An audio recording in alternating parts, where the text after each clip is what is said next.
to avenge myself by comparing him with more reliable colleague. Thereby I seem to say, I like him better than you, but Otto is not the only person who must be made to feel the weight of my anger. I pay my revenge of the disobedient patient by exchanging her for a more sensible and more docile one. Nor I do pass over decorum contradiction, for I am expressing the obvious illusion, my opinion of him, namely that attitude in this case that is ignorant of dysentery will develop etc. Indeed, it seems so as if I appealing from him to someone better informed, my friend who told me about amphetamine, just as I have turned from Irma to her friend and promoted to Leopold.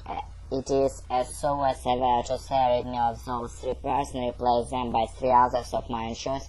I shall rid of reproach what I am not willing to admit that I deserve. In my dreams, the unresolvedness of this reproach is demonstrated for me in most elaborate manner. Irma pains are not attributed to me, since she herself is to blame for them, is that she refused to accept my solution.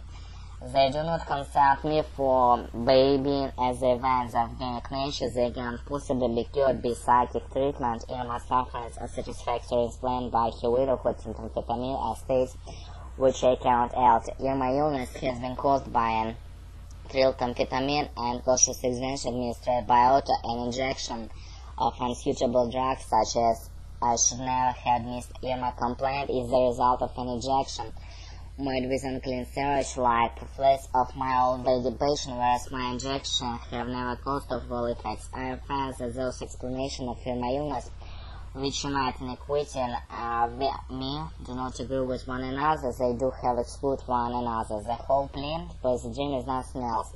I recall swiftly the defense offered by a man who was accused by his neighbor having returned a kettle in a damaged condition.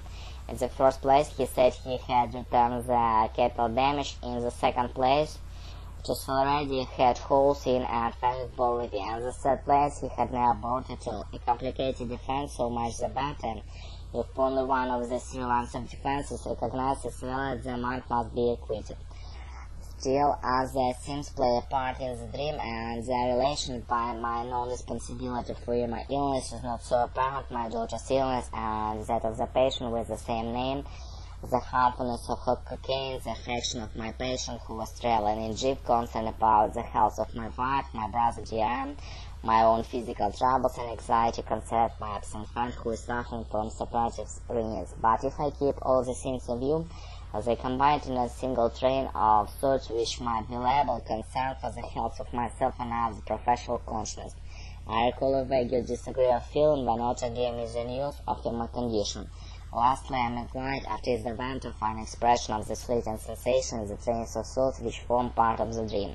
As it so Otto has said to me, you do not take your medical duties seriously enough, you are not conscious, you do not perform what you promise. Thereupon this train of thought placed itself at my surface in order I might give proof of my extreme consciousness of my intimate concern about health of my relatives, friends, and patient. Curiously enough, there are also some painful memories in this material which confirm the blame attached to Otto rather than my own exploitation. This material is apparently prescient, but the connection between both the material and them Репетиторы по Скайпу.